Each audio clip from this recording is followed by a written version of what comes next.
toute nouvelle vidéo ASMR. Je suis extrêmement content de vous retrouver comme chaque semaine pour discuter de l'épisode de la saison 4 des SNK de cette semaine. Et c'est une semaine un petit peu particulière puisqu'on se retrouve pour deux épisodes cette semaine, étant donné que la semaine dernière il n'y avait pas eu d'épisode. Et bien cette semaine on a le droit à deux épisodes le même soir, ce qui signifie qu'il y aura deux reviews. Il y aura la review de l'épisode 14, donc au moment même où vous voyez cette vidéo, et la review de l'épisode 15 qui arrivera le lendemain, tout simplement. Donc là, on va pas passer par quatre chemins. Cet épisode 14 est tout simplement exceptionnel. Je pense que c'est un des meilleurs épisodes de la saison.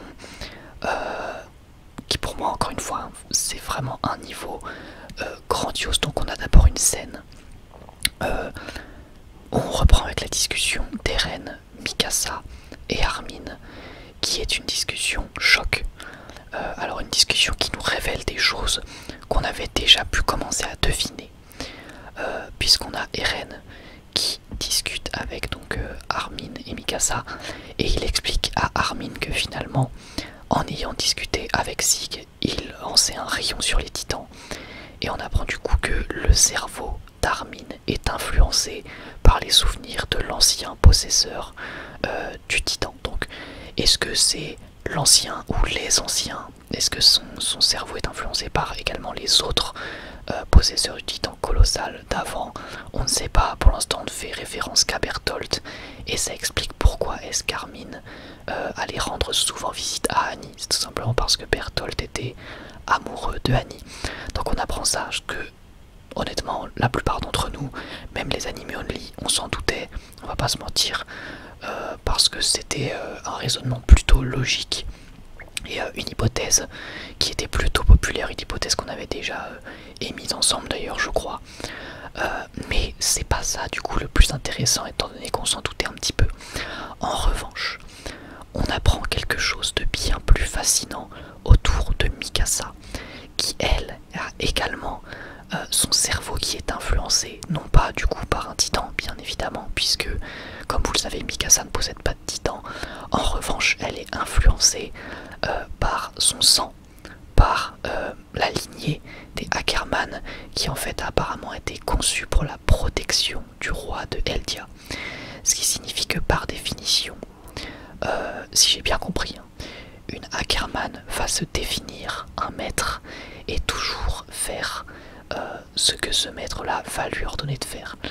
Donc on revient sur un flashback qui avait lieu en saison 1, donc là c'est juste complètement dingue de voir qu'on a une réponse à nos questions tant d'années après. Si vous vous souvenez bien de cette scène où Eren avait dit à Mikasa de se battre, et au final juste après elle avait comme eu un espèce de second sens, enfin plutôt de pas de second sens, de sixième sens pardon, qui s'était éveillé pour agir d'elle-même.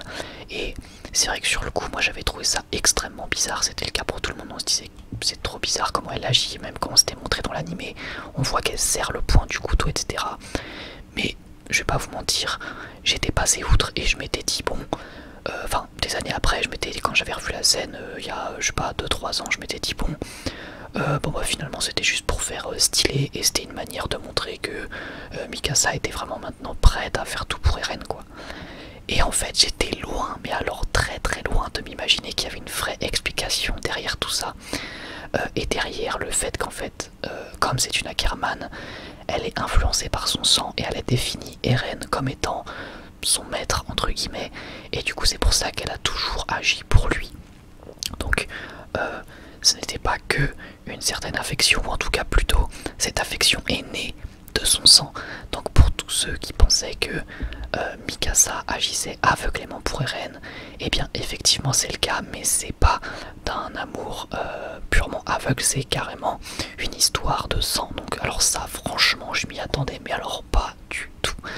Je ne me serais jamais imaginé qu'il y aurait une explication à l'attachement et à l'obsession de Mikasa envers Eren. Je pensais vraiment que c'était purement des sentiments, et d'ailleurs elle-même, Mikasa pensait que c'était purement des sentiments.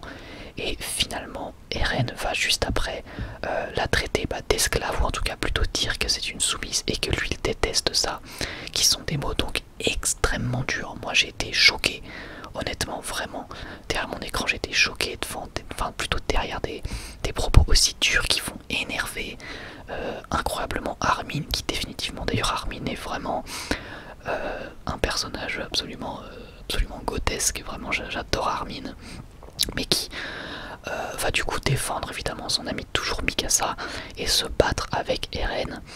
Et la phrase choc, c'est vraiment quand Eren dit depuis qu'on est gamin, je t'ai toujours haï, Mikasa.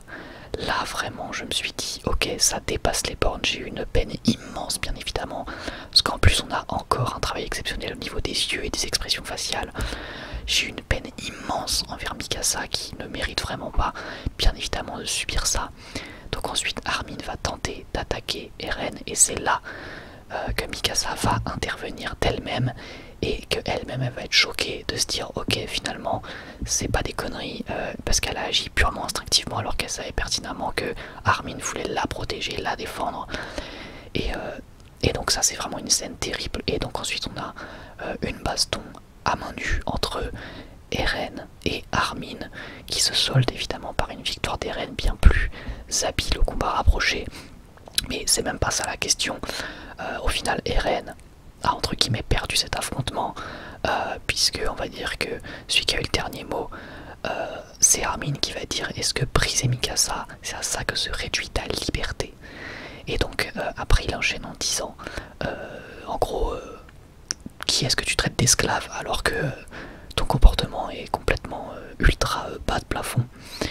Et j'étais complètement d'accord avec Armin bien évidemment, comme tout le monde. Vraiment scène absolument incroyable.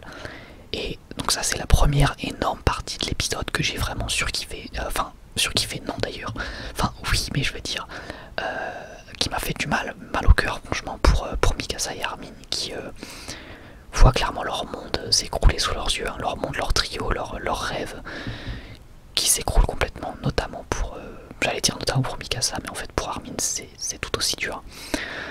Et donc juste après on revient sur Levi et Sig, et c'est là que tout s'accélère puisque Sig avec une petite scène un peu drôle où il va dire qu'il continue de lire son histoire pour la 7ème fois, va finalement fuir et crier pour transformer tous les hommes de Levi, donc je crois que c'était une trentaine, enfin 30 hommes, pour transformer tous les hommes de Levi en titans grâce au liquide neurocérébral présent dans le vin que tout le monde a bu sauf Levi, bien sûr. Donc du coup, bien évidemment, on le savait, enfin à partir du moment où tu as vu le dernier épisode, et même avant ça honnêtement on s'en doutait, que Sig préparait quelque chose et que c'était très probablement ça, le fait que comme on voyait tout le monde boire le vin et puis qu'après on a eu cet épisode où Nicolo disait qu'il y avait du liquide neurocérébral dans le vin, il n'y avait pas besoin d'être Einstein pour comprendre que c'était ce qui allait se passer. La scène est vraiment magnifique en termes d'animation, la transformation est vraiment très très bien faite, et on a un truc super intéressant où tous les Zeldiens qui ont bu du vin mais qui sont trop loin au niveau de la distance vont recevoir comme un choc électrique en eux. Donc du coup Falco ne se transforme pas, donc du coup ce que j'avais dit au dernier review, c'est faux. Du coup peut-être que Falco n'aura pas de titan, enfin en tout cas pas pour l'instant puisqu'il était trop loin, mais il a bien ressenti la décharge, ce qui signifie qu'il est bel et bien sensible aux cris de Sig après avoir ingurgité un tout petit peu de liquide neurocérébral. Donc du coup Levi se retrouve dans la situation où il doit tuer ses propres hommes, et c'est vrai que bon, on nous laisse un mini doute en mode est-ce qu'il va vraiment le faire, mais bon voilà, lui va rétorquer. Donc d'ailleurs vraiment une scène absolument splendide où il se retrouve au milieu d'une forêt infestée de titans, et il a le regard vraiment où tu sens qu'il en a marre, qu'il se dit là clairement qu'il en peut plus de devoir sacrifier encore des alliés, mais bon voilà, c'est 30 alliés de plus pour pouvoir encore une fois avancer et faire en sorte que tous ces sacrifices ne soient pas en vain tout simplement. Donc juste après ça, il va retrouver Sig, qui avait prévu visiblement de se retrouver à Shiganshina avec Eren. Mais donc il est interrompu et Sig est en vraiment panique complète face à Levi qui va ne faire qu'une bouchée de Sig, tout simplement. Sig qui vraiment, je suis désolé hein, pour ceux qui aiment le personnage, mais qui vraiment est le toutou de Levi dans tout SNK. Alors on sait pas ce qui va se passer par la suite, hein. Peut-être que Sig aura sa revanche, mais pour l'instant c'est vraiment le toutou de Levi qui va vraiment mais le détruire. Il va l'atomiser dans une scène encore une fois vraiment magnifique, hein. Vraiment très bien animé pour le coup. Alors moi j'ai pas vu dans cet épisode de défaut d'animation, hein, tous ceux qui se plaignaient. Alors certes c'est pas un niveau aussi masterclass que ce qu'on avait pu avoir avant, mais l'animation est vraiment très correcte dans cet épisode et avec relativement peu de 3D, notamment pour les mouvements de Levi bien évidemment. Et après du coup on va dire que la troisième partie la plus importante c'est les nouvelles recrues qui visiblement sont pro-Jäger, enfin c'est pas visiblement, pensent que Eren est la seule solution pour pouvoir sauver Eldia. Ils sont donc pro-Jäger. Et on a Floch qui arrive et qui va leur proposer de les rejoindre, mais pour ça ils doivent tabasser, je crois que c'est Zardes, je crois qu'il s'appelle Zardes, donc le formateur hein, globalement des jeunes. Et voilà une scène qui montre, je trouve, encore plus la cruauté complètement gratuite de Floch qui n'a aucune humanité dans cette scène et qui fait clairement passer les pro-Jäger pour les méchants, hein, qui en même temps pour moi c'est vraiment ce qu'ils sont, en tout cas de ce qu'on nous montre avec les agissements de Floch. Et après du coup Sig se réveille, il se retrouve face à Levi, donc il peut pas bouger parce qu'il a une lance plantée dans le ventre reliée à son cou, donc vraiment pas la position la plus agréable. Et là Levi qui passe ses nerfs, qui charcute encore dans une scène très violente, qui charcute Sig. Et bon voilà, clairement Levi bien évidemment MVP de l'épisode de très loin. Et après l'épisode se conclut sur un flashback de Sig. Bref, je pense qu'il est temps de conclure épisode masterclass. Grosse révélation au niveau de Mikasa et même au niveau des Ackerman de manière générale. Énorme épisode pour en ce qui concerne vraiment, on va dire, l'artifice, voilà, tout le côté un petit peu plus superficiel pour tous ceux qui attendaient de l'action, de la baston, etc. Là on arrive vraiment sur la fin de la saison et ça s'accélère énormément. J'ai adoré l'animation, j'ai adoré les musiques, mon dieu, oui j'en ai pas encore parlé. Les musiques de cet épisode sont ultra bien choisies comme à chaque fois. Vraiment un épisode masterclass complète. J'ai trop hâte de vous parler de l'épisode 15 bien évidemment. Du coup on se retrouve bien demain pour la prochaine review. J'espère sincèrement que cette review vous aura plu. Voilà donc encore une fois pour reconclure un énorme épisode. Merci Levi pour cette masterclass absolue. Vraiment merci SNK, SNK c'est la vie bien évidemment. J'ai vraiment beaucoup trop aimé cet épisode. Eren qui n'a plus d'âme, Eren n'est plus Eren, voilà, il faut le dire, Eren n'est plus Eren, c'est le pro-Jäger sans âme, Eren n'est plus Eren, la cassure a enfin eu lieu, on parlait de cassure qui allait avoir lieu dans les derniers épisodes, là elle a vraiment eu lieu.